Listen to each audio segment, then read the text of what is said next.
नमस्कार, अस्तंभ में आपका स्वागत है। मैं हूं मनन चंद्रा। 22 अप्रैल मंगलवार के दिन 26 लोगों की निर्मम हत्या कर दी जाती है। विक्टिम को टारगेट किया जाता है धर्म के आधार पर। कपड़े उतरवाकर धर्म की पहचान की जाती है।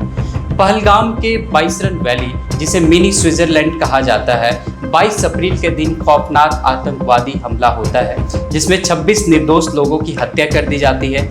मैं देश के लोगों के भावना की काफ़ी सम्मान करता हूं, उनका गुस्सा जायज़ है। 26 विक्टिम में 24 हिंदू थे, एक क्रिश्चियन और एक इस्लाम को मानने वाले थे। आप हिंदू का नाम ले या ना ले, इस देश में शायद इस बात से कोई फर्क नहीं पड़ता हो, लेकिन एक मुसलमान जिनकी मृत्यु हुई, उनका नाम था आदिल शाह, उनका नाम लेना काफ़ी ज़रूरी है, नहीं तो इस देश के पीसफुल ब्रिगेड काफ़ी शोर मचाने लगते हैं। आइए सुनते हैं कांग्रेस के नेता रॉबर्ट वाड्रा जी का क्या कहना है इस घटना पे, जो प्रियंका गांधी वाड्रा जी के पति भी हैं। That's a message.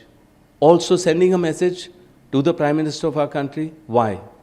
Because Muslims are feeling weakened. The minorities are feeling weakened. Atrocious utterance done by the Congress party, by Robert Vadra, at the behest of Sonia Gandhi and Rahul Gandhi, in a sense to defend the Pakistani terrorists, to give them a clean sheet, to whitewash this crime of Islamic jihad and to blame Hindus and to...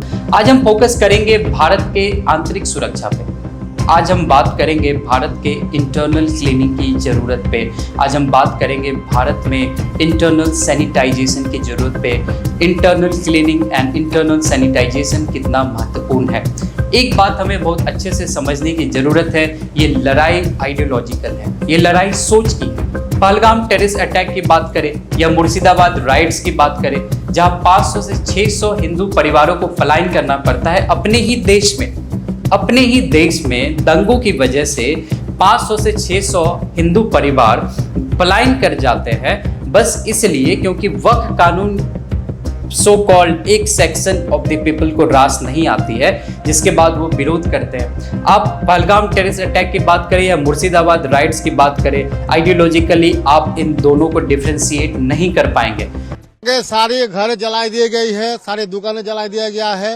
ये देखिए, नजारा देख लीजिए, ये नजारा देख लीजिए, दुकान का लूट कर लिया है। इसका इरादा ही ऐसा ही है, हिंदू लोग है, इसको मारो पीटो लूटो जो भी करो। आज कश्मीरी प्रदर्शन कर रहे हैं क्योंकि उनके जीविका पे खतरा है, उनके टूरिज्म पे खतरा है, और ये बात वो अच्छे तरीके से समझते हैं। कुछ उदाहरण देना चाहता हूँ। कश्मीरी पंडित की निर्मम हत्या की गई, कहाँ थी ये प्रोटेस्ट? आप याद कीजिए कि कश्मीरी पंडित जिन्हें मजबूर किया गया, जिनकी निर्मम हत्या की गई, उन्हें मजबूर किया गया कि आप कश्मीर से पलायन कीजिए। Where was the protest then? उस वक्त प्रदर्शन कहाँ थे? Burhan Wani, where was the protest then?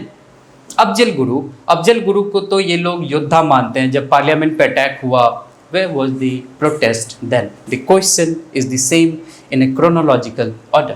Afzal Guru को बेगुनाह मानते हैं? तो देखिए, अब वो भी कहते हैं, मैं कह रहा हूँ वाकई अफजल गुरु बेगुनाह ही थे, बेगुनाह ही थे। उसका कोई हिस्सा किरदार ही नहीं था उस जो पार्लियामेंट में अटैक। पैसे पहुंचाएं और तमाम तरीके की चीजें की। हमारा हम मुस्लिम है, यहाँ पर यहाँ हिंदू राज नहीं चलेगा। यहाँ हिंदू से यहाँ हिंदू कोई मसला नहीं चाहिए। हिंदुओं से दिक्कत है कुछ? हाँ, यहाँ पर हिंदू राज किस लिए है? हम मुसलमान है यहाँ पर, हम यहाँ पर मुसलमान है कि नहीं? ये हमारा धरती है, हमसे क्यों छीनेगा इंडिया? क्या मकसद है उसमें? इंडिया को क्या मकसद है? कहाँ है वो? उनका फांसी लगा, हम फिर अफजल गुरु को फांसी क्यों लगा? अफजल गुरु को फांसी क्यों लगा? हमारे गांव में कोई मंदिर नहीं है। और अगर मान लीजिए कोई आपके गांव में कोई मंदिर बनाए तो फिर?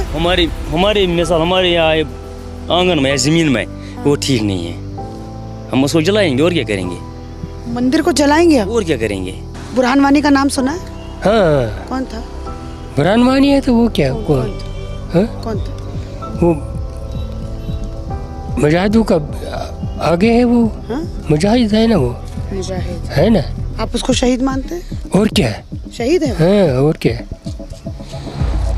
हम जैसे दिल्ली के लोग हैं ना, तो हम लोग उसको आतंकी कहते हैं। वो तो कहना ही है। ये जो आपको आर्मी ऑफिसर दिख रहे हैं, इन कितने सारे आर्मी ऑफिसर्स को मारा उसने। ये भी शहीद जाते हैं अपने देश के लिए, वो भी शहीद जाते हैं। तो बुरहान किसके लिए शहीद है? वो भी कौम के लिए शहीद हो। आज भी कश्मीरी बुरहान वानी और अफजल गुरु को टेररिस्ट नहीं मानते। आज अगर कश्मीर में अमन की आशा चल रही है, कैंडल जलाकर लोग इसका विरोध प्रदर्शन कर रहे हैं, काफ़ी अच्छी बात है। लेकिन प्रश्न तो पूछने पड़ेंगे कि महीनों से आतंकवादी जिस जगह की रेकी कर रहे थे, बाइसरन वैली की रेकी कर रहे थे पहलगाम में, क्या ये बिना लोकल सपोर्ट के ये संभव है? मुर्शिदाबाद की बात करें, नागपुर जैसी घटनाएं की बात करें, ये घटनाएं होती रहेगी जब तक हम अपने देश की सफाई अंदर से नहीं कर ले। ये बात सरकार को और इस देश के नागरिक को समझने की ज़रूरत है और समझनी पड़ेगी। इंटेलिजेंस ब्यूरो की रिपोर्ट ये कहती है, अभी मैं जो डेटा कोट करने जा रहा हूँ वो इंटेलिजेंस ब्यूरो की डेटा मैं कोट करने जा रहा हूँ। 5000 पाकिस्तानी, लगभग 5000 पाकिस्तानी दिल्ली में रह रहे हैं। ये जो 5000 की जो संख्या है जो आईबी के रिपोर्ट में सामने आई है, ये मैं आपको दावे के साथ कह सकता हूँ कि ये टिप ऑफ आइसबर्ग है। नंबर 5000 से कई गुना ज़्यादा अभी भी। Delhi is the core power of national power. Delhi is the core power of national power. देश के जिम्मेदार नागरिक होने के नाते ये बात भूलिए मत कि S-400 batteries, nuclear missile, ballistic missile control, everything is around and nearby Delhi, as Delhi is the capital of India. Delhi Bharat देश की राजधानी है। भारत को बिल्कुल धर्मशाला बनाया गया है पिछले कई सालों से। पिछले कई सालों से कुछ पॉलिटिशियंस मेयर वोट बैंक के लिए भारत को धर्मशाला बना के रखे हैं।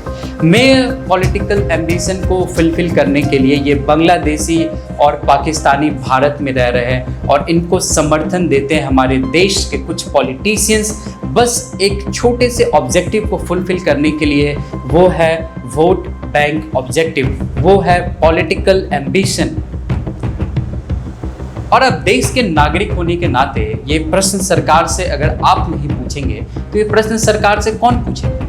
क्योंकि टैक्स तो आप पे करते हैं और आपके टैक्स पे करने के बदले जो सरकार फैसिलिटीज़ देती है वो ये पाकिस्तानी और बांग्लादेशी इलीगल इमिग्रेंट्स आके और उस टैक्स के द्वारा जो फैसिलिटीज़ मुहैया कराई जाती है सरकार के द्वारा, उसका ये लुत्फ उठाते हैं। देश के हर पॉलिटिकल पार्टी से आज कहना चाहता हूँ, each and every political party, including the parties in power, including the party is in power in the state, all the political parties of our country, कि प्लीज़ आप अपने छोटे से वोट बैंक के लिए देश के लोगों के साथ धोखा करना बंद करें, इंडिया की इंटरनल सिक्योरिटी के साथ खिलवाड़ करना बंद करें। कुछ हेडलाइन देखते हैं। मैं आपके लिए कुछ रिसेंट हेडलाइन निकाल के लाया हूँ। पहली हेडलाइन देखते हैं, 8 illegal Bangladeshi held in Nazarpet, the Hindu की रिपोर्ट है ये। 8 इलीगल बांग्लादेशी, पॉइंट नोट कीजिएगा। More than 1000, second headline, more than 1000 illegal Bangladeshi immigrants detained in crackdown in Gujarat, ये एनडीटीवी की रिपोर्ट है। More than 1000 illegal Bangladeshis. Third, Bangladeshis man held in fake passport case turns out to be Pakistani national, ये times of India की report है। मैं देश के नागरिक से कहना चाहता हूँ कि आप मस्त आराम कीजिए, जाति के आधार पे वोट कीजिए, धर्म के आधार पे वोट कीजिए और अपना सर छुपा के रखिए और सोचिए कि देश में तो सब कुछ ठीक है जी, हमारे घर में तो कोई बांग्लादेशी नहीं है, हमारे घर में कोई पाकिस्तानी नहीं है और हमें क्या मतलब है। लेकिन पहलगाम, मुर्शिदाबाद, नागपुर, याद रखिए कि आपके घर में भी होगा जब तक आप ये पूछना शुरू नहीं कर देते अपने पॉलिटिशियन से कि ये पाकिस्तानी, बांग्लादेशी हमारे राष्ट्र में इतने दिन से क्या कर रहे हैं। यहाँ कोई जॉब लेने की सोच रहा है। कराची की महिलाएं, मैं वो वीडियो आगे डाल दूंगा, वो 41 साल से इस देश में रह रही है, भारत में रह रही है। अगर आजाद का ये मुजफ्फराबाद हमारा है, मुझे 41 साल हो गए हैं यहाँ। इसका आधार कार्ड इधर का है, इलेक्शन कार्ड इधर का है। हमारा हमने वोट भी कास्ट किया, हमारे हर एक डॉक्यूमेंट्स यहाँ के बने, आधार कार्ड है, इलेक्शन कार्ड है, राशन कार्ड है, हमारा डोमिसाइल है मेरी यहाँ की, मेरा 10th भी यहाँ से हुआ है, 12th भी मेरा यहाँ से हुआ है। और उसकी सजा हमें मिल रही है, आए समझ में। मुझे 41 साल हो गए हैं यहाँ। और समझ में नहीं आता कि क्या हम पहलगाम होने का इंतज़ार कर रहे थे कि ये जो जानकारी मिल रही है कि किसी देश के किसी अन्य हिस्से में 1000 बांग्लादेशी इलीगल इमिग्रेंट, देश के किसी हिस्से में 200 बांग्लादेशी इलीगल इमिग्रेंट्स, दिल्ली में 5000 पाकिस्तानी रह रहे हैं। ये सब जो सारी बातें हैं वो अभी निकल के क्यों आ रही है? क्या हम पहलगाम होने का इंतजार कर रहे थे? इतनी बड़ी संख्या में दुश्मन देश के लोग भारत में रह रहे हैं और ये बात आपको पूछनी चाहिए अपने पॉलिटिशियन से, अपने नेता से, खासकर ममता बनर्जी से। मैं ममता बनर्जी का नाम क्यों ले रहा हूँ, इशारे में आप समझ सकते हैं। अब मैं आपको 2 सुपर पावर नेशन का आज एग्जाम्पल देना चाहता हूँ कि उन्होंने अपने राष्ट्र में एक्सट्रीमिज्म एंड रेडिकल आइडियोलॉजी को कैसे खत्म किया। America and China. अमेरिका में 9/11 आतंकी हमले के बाद अमेरिका के अंदर महज 45 दिनों के अंदर एक कानून बनाया जाता है जिसका नाम रखा जाता है पैट्रियट एक्ट 2001, जिसके बाद अमेरिका के पूरे नागरिक को सरकार के अंडर सर्विलेंस रहना पड़ता है। यहाँ तक कि अमेरिका के मस्जिदों के अंदर स्पाई कैमरे लगाए जाते हैं। रेडिकल स्पीच के अंदर नो टॉलरेंस पॉलिसी भी अपनाई जाती है। अमेरिका स्ट्रॉन्ग मैसेज में कहता है कि या तो आप मेरे साथ हैं या फिर आतंकवाद के साथ हैं। आप डिसाइड कर लीजिए कि there should be black and white, whether you are in the side of black, whether you are in the side of white. So America strong message में कहता है, आई गेस भारत को भी स्ट्रॉन्ग मैसेज में ये बात कहने की ज़रूरत है कि या तो आप मेरे साथ हैं या तो आप आतंकवाद के साथ हैं। जिसके बाद अमेरिका में 2000 के बाद कोई बड़ा आतंकवादी हमला देखने को नहीं मिलता। अगर चाइना की बात करें, वहाँ पे कुरान बैन है, मस्जिदों को डेमोलिश किया जाता है, वहाँ पर आप खुलेआम प्रेयर्स नहीं कर सकते। चाइना ये कहता है कि we are preventing extremism and radicalisation and providing jobs. China अपने स्ट्रॉन्ग मैसेज में कहता है, मैं वो फिर से दोहराना चाहता हूँ कि we are preventing extremism and radicalisation and providing jobs. ये दोनों सुपर पावर कंट्री है। यहाँ न तो यूएन के चलती है, न तो यहाँ पे यूएन वाले बोलते हैं, यूनाइटेड नेशंस वाले, न तो यहाँ पे ह्यूमन राइट्स ब्रिगेड कोई किसी भी प्रकार के हल्ला बोल करते हैं। 26 इनोसेंट, 26 निर्दोष लोगों ने अपनी जान गंवाई है और ऐसे कई घटनाएं हैं भारत में। 26/11 की घटनाएं ले लीजिए, पुलवामा की घटना ले लीजिए। एक छोटा सा सवाल है, क्या हमारे देश में भी ऐसे कानूनों की ज़रूरत है जहां मुर्शिदाबाद जैसी घटनाएं घटती है, जहां पे हिंदुओं के घर आइडेंटिफाई करके जला दिए जाते हैं, 500 हिंदू परिवार पलायन करने पे मजबूर हो जाते हैं।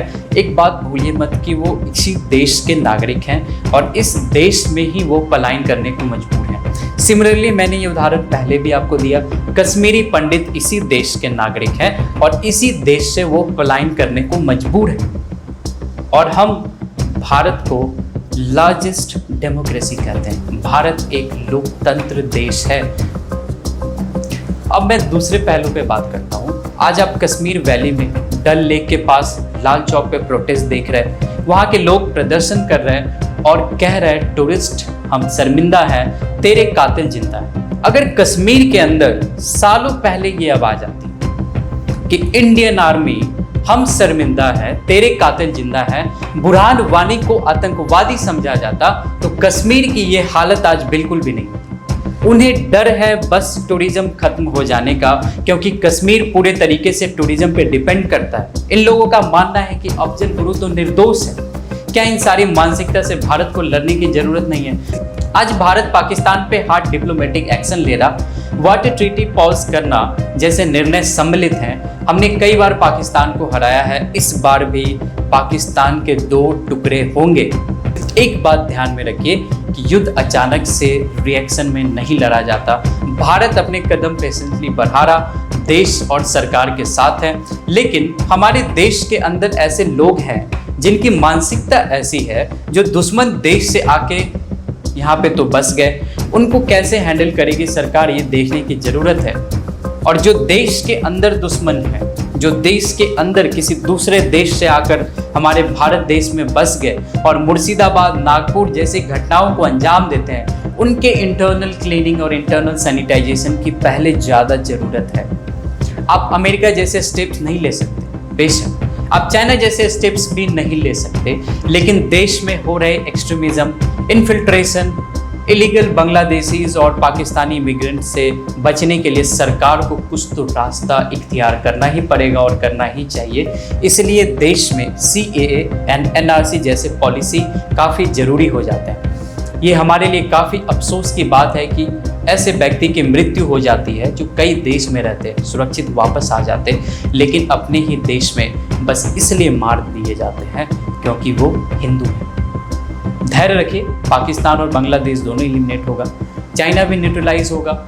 1971 में इंदिरा गांधी ने कुछ ऐसा ही किया था और 1971 में कुछ ऐसा ही हुआ था। धन्यवाद। जय हिंद, जय भारत।